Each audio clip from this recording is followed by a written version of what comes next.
What's your impression of the digital festival? It's really fun. I mean, there's a lot of energy. We got a really interesting mix between entrepreneurs and corporate influencers and investors. So, the energy here is awesome. It's very much like what I'm used to seeing in Silicon Valley. So, when I travel around the world, different places, sometimes they've got the energy of it and sometimes they don't. This has definitely picked up on that sort of startup vibe. What advice would you give to digital Switzerland?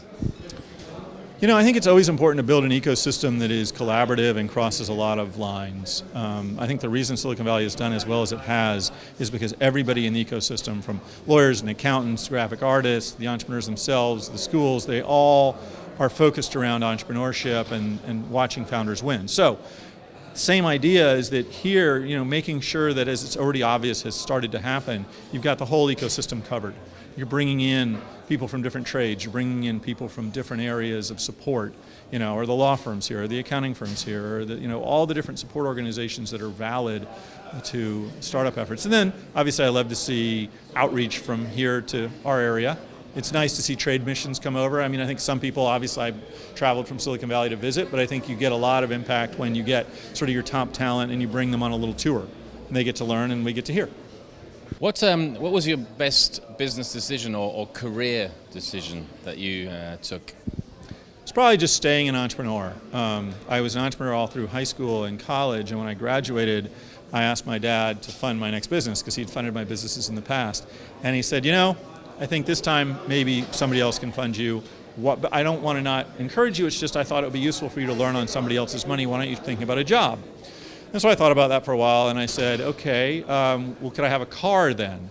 He said, sure, I'll spend up to $15,000 on a car. So I found a car for $18,000. I bought it with his cash, immediately financed it for $20,000, took that money, started a business. So it was that decision not to get a job, but to keep being an entrepreneur. Even though I had graduated, I no longer had nobody was paying my rent. It was sort of make it or die, but I've never looked back. I mean, I was an entrepreneur pretty much nonstop for 25 years. So without that, I wouldn't have the freedom to do a lot of the things I do now, and I'm really happy about having the freedom to do what I do now. I mean, would you change anything? What piece of advice would you give your younger self looking back? I think life's about solving for regret, meaning you don't regret the things you try and fail at as long as you give your all. You do regret the things you don't try. And I feel really fortunate that I have a very small number of things I regret, and they usually aren't tied to business. I'd remind myself that tenacity trumps all. The only true secret to entrepreneurship is tenacity. I'd probably tell myself at least two or three things. I'd say, one, there's a great Ralph Waldo Emerson quote that goes something like, when you believe what's true in your heart of hearts is true for all men, that is genius. And what I came to understand is, when you believe what's true for you in your heart of hearts today will become true to all men over time, that is genius. Like, be confident in your own visions, even when other people tell you you're crazy. It is fine to have a belief system nobody else understands, because eventually, if you're right, they will understand it and you will do tremendously well with it. So the combination of trusting your gut, believing in your vision, and that tenacity trumps everything would be the message that I give myself. I think they resonate throughout my life, but I'd want to make sure I really, really, really remembered ahead of time that those were what got me where they got me. In your work as a print journalist, you write about wine and food, so humanistic things. To start off, the digital festival, if it was a wine, if it were a wine, how would you rate it? I was thinking you were going to ask me what kind of wine it was going to be. I was going to give it a Gewürztraminer. I rarely rate wines by points. I think that's a lot of weakness. I love more narrative ranking, so I would say it's sort of like a high-end sparkling wine, effervescent, sophisticated, dry, but yet enough sweetness to bring pleasure, something you can enjoy all by itself that really lingers and sticks with you and remains on the palate. That'd be the review I'd give it.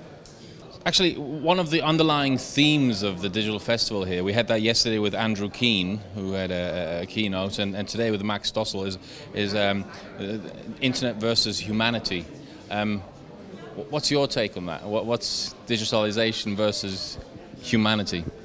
I worry about job displacement more than I worry about the addictive nature, although I do worry about the addictive nature of technology. I have 3 children. My youngest spends a lot of time on screens. I'd like him to spend less. I think there's meaningful long-term impact if people don't reach a balance.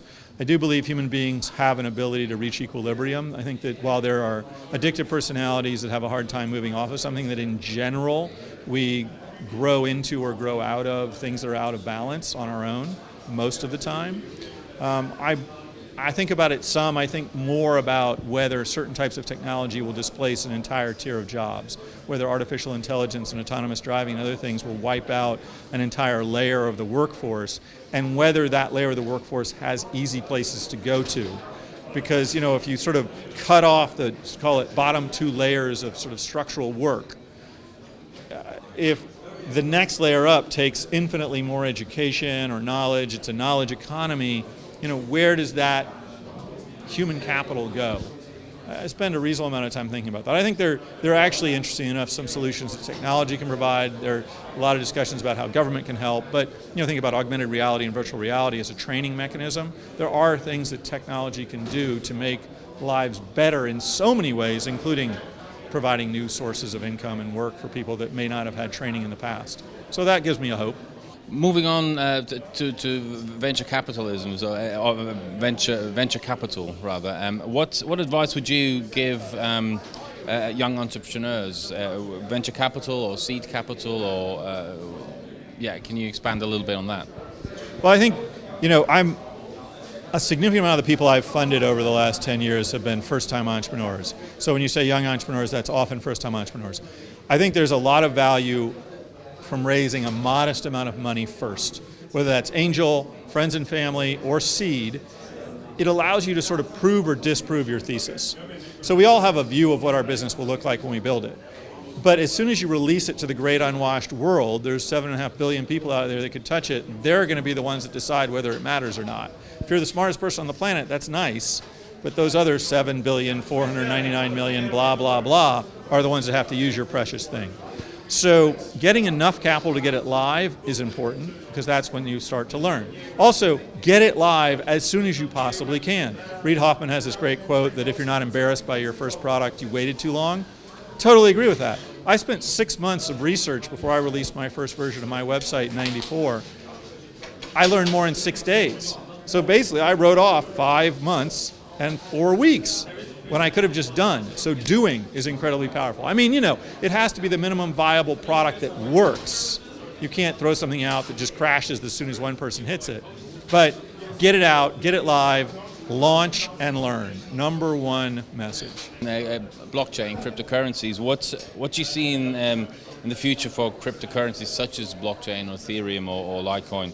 And also, maybe more importantly, where do you see the future of its underlying logic? So blockchain as in distributed networks, peer-to-peer networks. So not just crypto applications, cryptocurrencies, but also the underlying logic. I'm a lot more interested in the underlying systems, the blockchain itself versus the Bitcoin that's on top of it.